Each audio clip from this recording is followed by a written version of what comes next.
یہ کیسے ممکن ہے؟ کوئی محبوب سے نور مانگے اور اس کو نور نہ ملے، کوئی اس سے سکون مانگے اور اس کو سکون نہ ملے۔ وہ تو مانگنے پہ اپنا آپ دے دیتا ہے، وہ تو مانگنے پہ خود دل میں اتر جاتا ہے۔ جو خود کو ہمارا سپرد کر دے وہ کوئی اور چیز کیسے نہیں دے سکے گا؟ وہ عطا کرنے والا ہے، وہ عطا کرتا ہے۔ کوئی اپنے دل سے ایک نامحرم کو بھول جانا مانگے تو وہ کیسے نہیں بھلا دے اس کو؟ وہ اپنے بندے کو ایسے درد میں کیسے رکھ سکتا ہے؟ وہ اس کو پل پل کی اذیت میں کیسے مبتلا کر سکتا ہے؟ یہ جن لوگوں کے دل سے درد نہیں جاتا وہ اپنے لیے مانگتے نہیں ہوں گے۔ وہ اس کے در پہ کسی نامحرم کو بھول جانا نہیں مانگتے، وہ تو اس کے در پہ بیٹھ کے نامحرم کو مانگتے ہیں۔ محبوب سے محبوب کی بجائے کسی اور کو مانگتے ہیں۔ اس ذات کو تو نفرت ہے شرک سے، وہ اپنی محبت میں شراکت کدھر برداشت کرتا ہے؟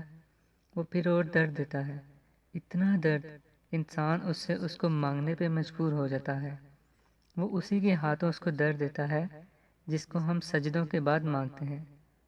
یہ دنیا کی محبتیں تو بس دکھ، درد، تکالیف اور اذیت دیتی ہیں۔ کبھی کسی کو دیکھا ہے کوئی سچی محبت کرے اور وہ خوش ہو؟ عشق مجازی تو بس ایک سیڑھی ہے محبوب کے در تک جانے کی۔ ہم خوشی میں کب اس کو یاد کرتے ہیں؟ ہم کب بات بات پہ الحمدللہ کہتے ہیں؟ وہ جب ہمیں ایک چیز عطا کرتا ہے ہم اس کی عطا کی ہوئی چیز کو بھول جاتے ہیں اور دوسری طلب کرتے ہیں۔ وہ رحمان ہمیں وہ بھی دے دیتا ہے، ہم کب اس چیز کے مل جانے پہ شکرانے کے نفل پڑھتے ہیں؟ ہمیں تو یاد بھی نہیں ہوتا محبوب نے ہمیں نوازا بھی تھا۔ لیکن جب ہمیں محبت ہوتی ہے وہ محبت عشق بنتی ہے۔ ہم مسجدوں کا رخ کرتے ہیں، تہجد پڑھتے ہیں، وظیفے کرتے ہیں، بس صرف ایک شخص کی محبت میں اس کو پانے کی خاطر۔ پھر وہ ہمیں اور درد دیتا ہے۔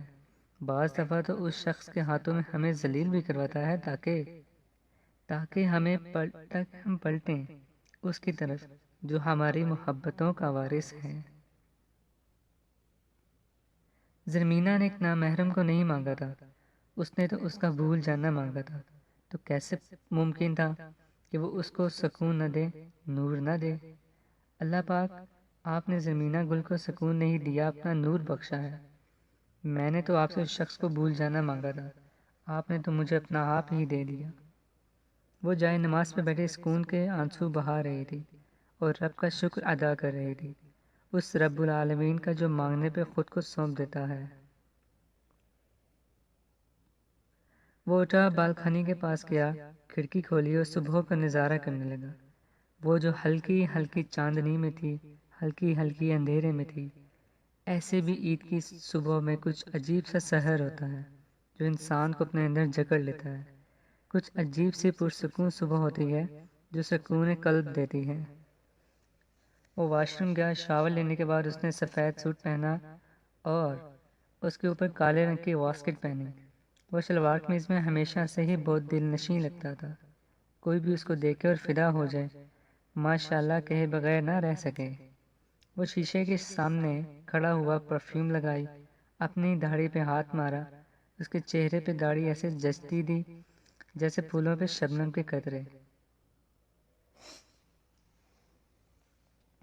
اب وہ عید کی نماز کے لیے بالکل تیار ہو گیا تھا۔ تیار ہونے کے بعد وہ سب کو عید کا سلام کرتا، ماں سے پیار لیتا، باپ کے ہاتھ چومتا اور بہنوں کو گلے سے لگاتا اور باری باری پانچوں کو عیدی دیتا۔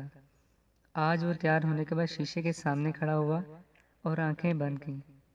آنکھیں بند کرتے ہی اس لڑکی کا سراپا اس کی نگاہوں میں گھوما، اس کے چہرے پہ مسکراہٹ آئی اور لبوں سے بے اختیار نکلا، عید مبارک میرے دل کی ملکہ۔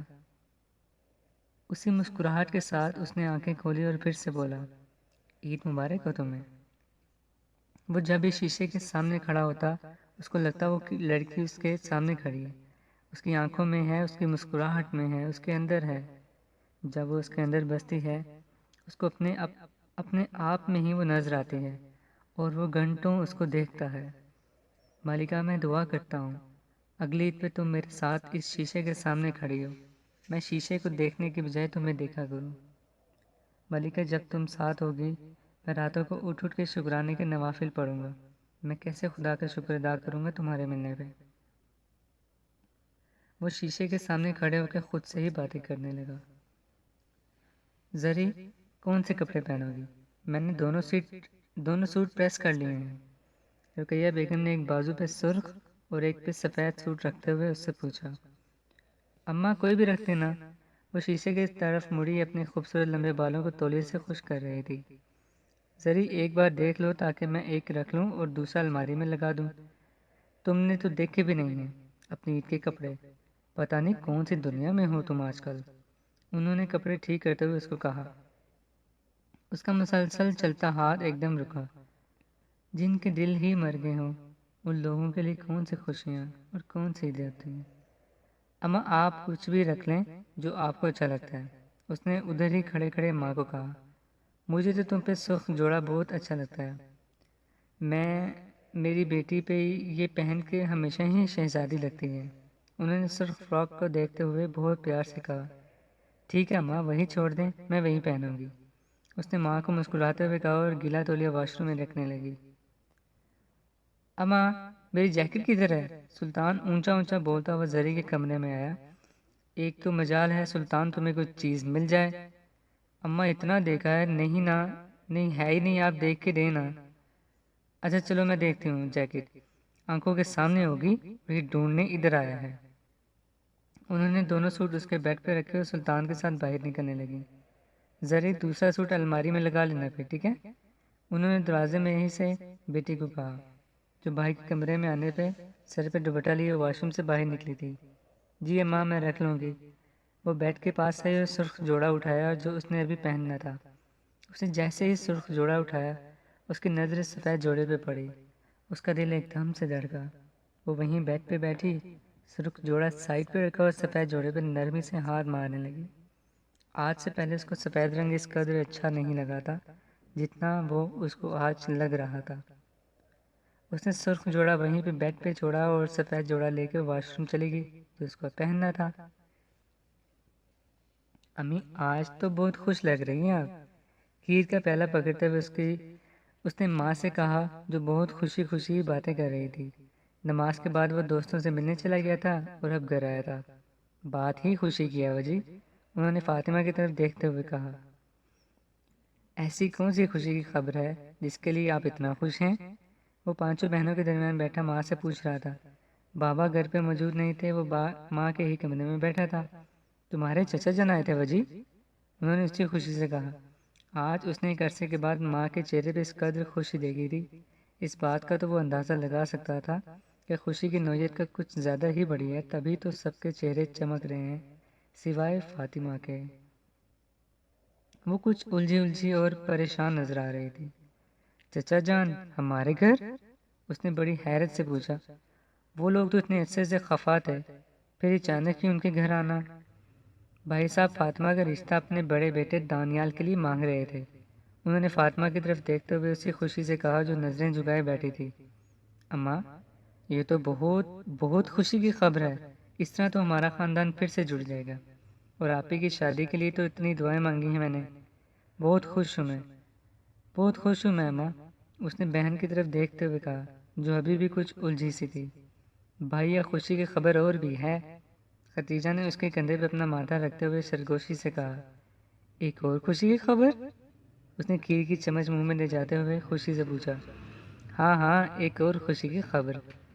زینب نے پھر پرجوش سے لہجے میں اس کو دیکھتے ہوئے کہا اور جو اب بھی کھیر کھائے جا رہا تھا اور ساتھ ساتھ مسکرا رہا تھا. بھائی صاحب نے اپنی بیٹی کے رشتے کے لیے تمہارا بھی کہا ہے وجی. فاطمہ کا دانیال سے اور امامہ کا تم سے رشتہ طے کیا ہے انہوں نے. اور تمہارے ابو بھی مان گئے ہیں. امامہ بہت اچھی لڑکی ہے. سب سے بڑی بات فاطمہ بھی اب اپنے گھر کی ہو جائے گی. انہوں نے فاطمہ کا رشتہ تبھی مانگا ہوگا تاکہ امامہ کی شادی تم سے ہو سکے.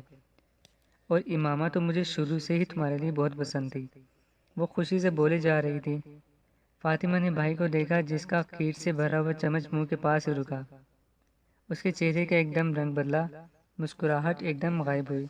ہونٹوں پہ عجیب سی سفیدی آئی. آنکھوں کو چمک آنکھوں کی چمک ایک دم مدھم ہوئی۔ اس کو لگا کچھ ہی دیر میں وہ بے ہوش ہو جائے گا۔ لگتا ہے میرا بھائی خوشی سے بولنا بھول گیا ہے، زینب نے بھائی کو تنگ کرنے والے انداز میں کہا۔ اس وقت فاطمہ کے علاوہ اس کی کیفیت کوئی نہیں سمجھ سکتا تھا۔ کسی کو اندازہ بھی نہیں تھا اس پہ کیسی بجلی گری ہے، اس کو کیسا رنج ملا ہے۔ ایک طرف بہن کی زندگی اس کی خوشیاں تھیں اور دوسری طرف اس کی محبت۔ وہ سفید جوڑا پہنے شیشے کے سامنے آئی، سفید فراک میں سرخ دوپٹہ لیے، بال کھولے، وہ کسی جگہ کی شہزادی لگ رہی تھی۔ وہ میک اپ نہیں کرتی تھی، میک اپ کے نام پہ وہ صرف لپ گلو لگایا کرتی تھی۔ ایسی خوبصورت لمبے بال کمر سے نیچے جایا کرتے تھے جو اس کی خوبصورتی میں اور اضافہ کر رہے تھے۔ سفید جوڑا مجھ پہ اتنا بھی اچھا لگ سکتا ہے؟ اس نے شیشے کے سامنے کھڑے ہو کے خود کو دیکھتے ہوئے کہا اور کمرے میں آ گئی۔ کمرے میں آتے ہی اس نے بیڈ پہ پڑا موبائل اٹھایا اور واٹس ایپ کھولا۔ وہ واٹس ایپ کھولتے ہی سب سے پہلے گروپ میں جاتی تھی۔ اس نے سب کے میسج دیکھے جس میں سب نے ایک دوسرے کو عید مبارک کہا تھا، ایک دوسرے کی دعائیں دی ہوئی تھیں۔ ٹیچرز کو میسج کیے ہوئے تھے اور ٹیچرز نے جواب بھی دیے تھے۔ اس کا دل بس ایک ہی نام کو دیکھنے کے دھڑک رہا تھا۔ سب نے اس کا نام لکھا تھا، عید مبارک وجدان سر۔ وہ بار بار اس نام کو دیکھے جا رہی تھی، مگر اس کا دل اس کے ہاتھ سے لکھے ہوئے کو دیکھنا چاہتا تھا۔ آنکھیں اس کا نام دیکھنے کے لیے ترس رہی تھیں۔ وہ ایک ایک میسج پڑھ رہی تھی، کہیں تو اس نے جواب دیا ہوگا۔ وہ اسٹوڈنٹس کو اتنے لفٹ نہیں دیتا تھا، تبھی اس نے دوسرے ٹیچرز کی طرح ایک ایک بچے کو جواب نہیں دیا تھا۔ وہ جیسے جیسے دیکھ رہی تھی اس کا ویسے ویسے دل ڈوب رہا تھا۔ اس کی محروم آنکھیں بس اس کا لکھا ہوا جواب دیکھنا چاہتی تھیں۔ اس نے جو ہی نیچے کیا اس کو ایک میسج نظر آیا جس پہ اس کی آنکھیں بند ہوئیں، آنکھوں کے کونوں سے پانی نکلا۔